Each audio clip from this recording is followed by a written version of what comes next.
आणि सर विप्लवी आंदोलन शिवाय करताना महाराष्ट्रातील कसं म्हणताय राष्ट्रीय पक्ष काढणार आहे तो एकत्र चालणार आहे सरकारचा निषेध करायचा. दिल्लीत चाललेल्या आंदोलनाचा परिणाम देशभर अनेक ठिकाणी आपल्याला आंदोलन पाहायला मिळतं.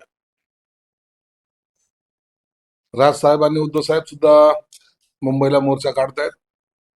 लोकशाही आहे, लोकशाहीमध्ये त्यांनी काय करावं न करावं हा त्यांचा अधिकार आहे. परंतु सरकार सुद्धा सकारात्मक आहे हे लक्षातही घेतलं पाहिजे. कालच्या ज्या झालेल्या घडामोडी आहेत त्या घडामोडीमध्ये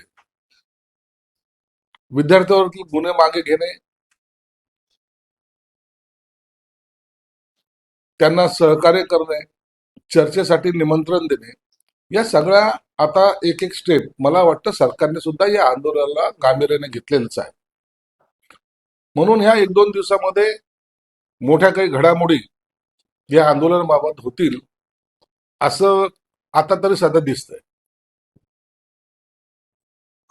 एक सगळं सरकार करतंय पण विद्यार्थ्यांची एक मूळ मागणी आहे धर्मेंद्र प्रधानांचा राजीनामा घ्यावा आणि त्यावर सरकार सकारात्मक नाही असं चालतं. धर्मेंद्र प्रधानचा राजीनामा घ्यावा की न घ्यावा हा पंतप्रधानांचा सर्वस्वी अधिकार आहे. परंतु आमच्या मते त्यांनी निर्णय का घेतला का घेत नाही यावर चर्चा करणं उचित नाही. म्हणून आता या एक दोन दिवसामध्ये मला वाटतं एक मोठा निर्णय कदाचित केंद्र शासनाकडून घेतला जाईल. सोनम मुंबईमध्ये जे आंदोलन झालेलं होतं तर त्या दादरमधल्या एका आंदोलनामध्ये सिव्हिल ड्रेस मध्ये एका पोलिसांनी एका तरुणीचा विनयभंग केल्याचा आरोप विरोधकांनी केला. व्हिडिओ पाहिला, रोहित पवारांनी ट्विट केला हे पोलीस नाही, काय झालंय या आंदोलनामध्ये अनेक वेळेला तुम्ही जर पाहिलं असेल तर काही लोक घुसताना सुद्धा दिसत आहेत, ज्यांच्यावर समोर बॅच नाहीये, पोलिसाचं नाव माहित नाहीये, परंतु तो ड्रेसमध्ये घुसलेला आहे, हातात काठी आहे. असे प्रकार झालेले आहेत.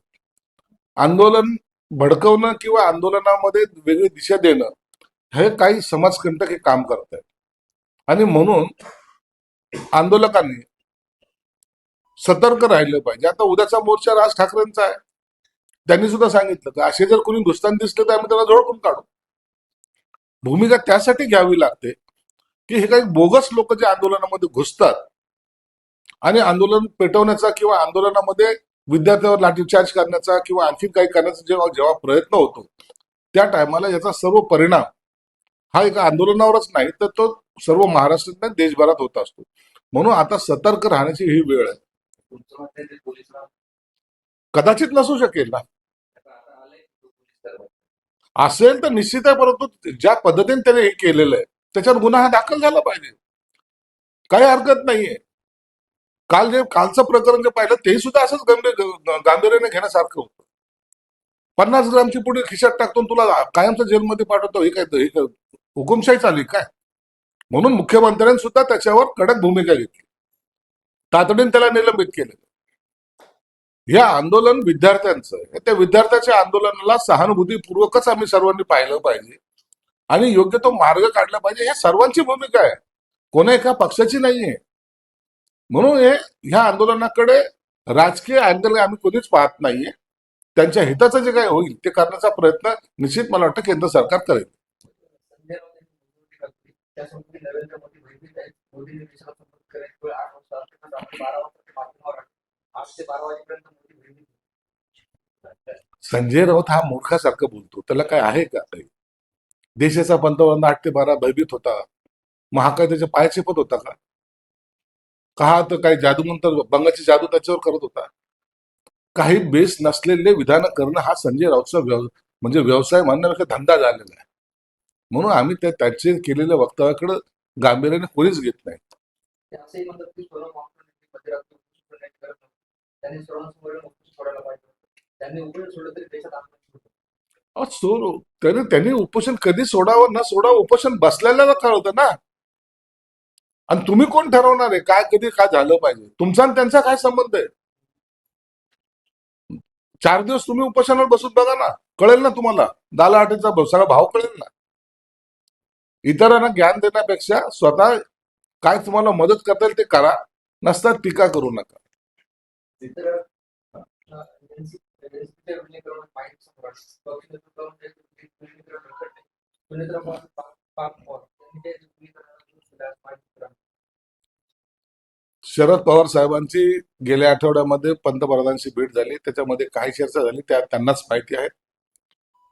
परंतु जनरल याच्यामध्ये शरद पवार हे एनडीए सोबत जातील की काय अशी शंका सर्वजण उपस्थित करतायत. परंतु आता चालू असलेल्या आंदोलनामुळे कदाचित हा एनडीए मध्ये जाण्याचा जे अडथळे आता निर्माण झाले, म्हणून हे कधी काय होईल घडेल हे मला वाटतं एक पुढच्या आठवड्यामध्ये आपल्याला स्पष्टपणे दिसेल. सुनेत्रा पवार पार्क सुनित्रा पवार आणि पार्थ पवारचा विरोध आहे की नाही हे जोपर्यंत विलिनीकरण होत नाही तोपर्यंत ते कळणार नाही. एक महत्वाची गोष्ट आहे, विद्यार्थी चर्चेला तयार नाही. चर्चाच केली नाही तर मार्ग निघणार नसणार, नेटवर्क सुटणारच नाही. नाही नाही, विद्यार्थ्यांनी चर्चा सुद्धा केली पाहिजे. हे आंदोलन न्याय मागण्यासाठी आहे. आपल्या मागण्या जर मान्य होत असेल तर विद्यार्थ्यांनी चर्चा करायला काही हरकत नाही. आता त्यांचा आग्रह जो आहे त्या आग्रहाबद्दल केंद्र सरकार योग्य तो निर्णय घेईल. त्यांचं असं म्हणणं आहे की आम्ही तिकडे नाही करणार तर तुम्ही इकडे यावं जंतर मंतरवर. हा जो काही थोडा तिढा आहे हा मला वाटतं सुटेल सुद्धा. चल ठीक. सर सोनम वांगचुक ने 27वें दिन जो है अपना ऑपरेशन कैंसिल किया है। सोनम वांगचुक ने 27वें दिन अपना आंदोलन अनशन जो है खत्म किया है। जेपी नड्डा ने जिस इलाके में का अनशन खत्म किया।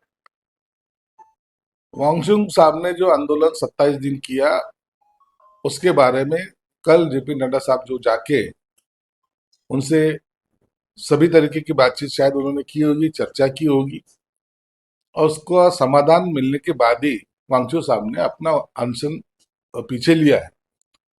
एक बात देखा जाए तो वांगचुक साहब की वजह से ही ये आंदोलन एक अच्छे से जोर में था भी और उसको सपोर्ट भी मिल रहा था.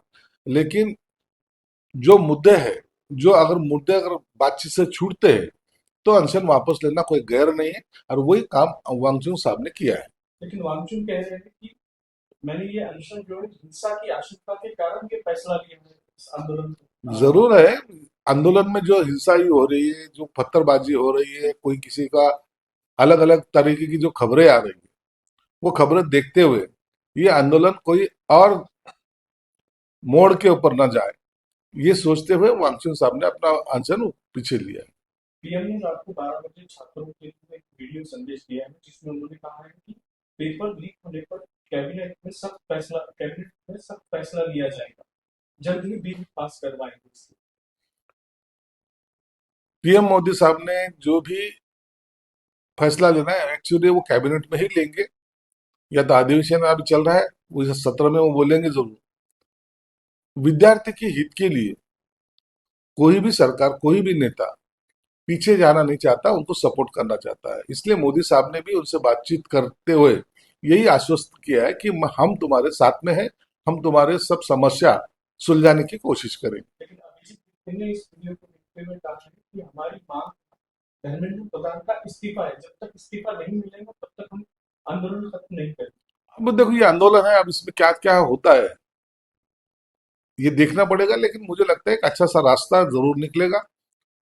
एक वीक के अंदर ये सब चीजें आपको सुलझी हुई नजर आएगी. मुंबई में दादर में जो प्रोटेस्ट हुआ था उसमें एक महिला के साथ पुलिस वाले ने अभद्र व्यवहार किया है। उसके ऊपर विनय धन की कार्रवाई होना चाहिए, इस तरीके की मांग विपक्ष की ओर से की जा रही है। वीडियो भी वायरल। देखो जो वीडियो वायरल हुआ है उसका गृह मंत्रालय ने जरूर छानबीन की होगी. अगर ऐसा कुछ हुआ है तो उसके ऊपर कार्रवाई भी जरूर की जाएगी. अच्छा सर, ये जो बच्चे घायल हुए आंदोलन में तो उनको सरकार से क्या सपोर्ट? सरकार उनको आर्थिक मदद भी करेगी और उनका उपचार भी करेगी. ये सब बच्चे जो हैं वो अपने हैं, ऐसा नहीं है कि कोई पराया लोग है. तो इसलिए सरकार उनको आर्थिक मदद तो जरूर करेगी और उनका पूरा मेडिकल का खर्चा हो या तो मेडिकल में जो ट्रीटमेंट होना चाहिए वो पूरी सरकार करेगी.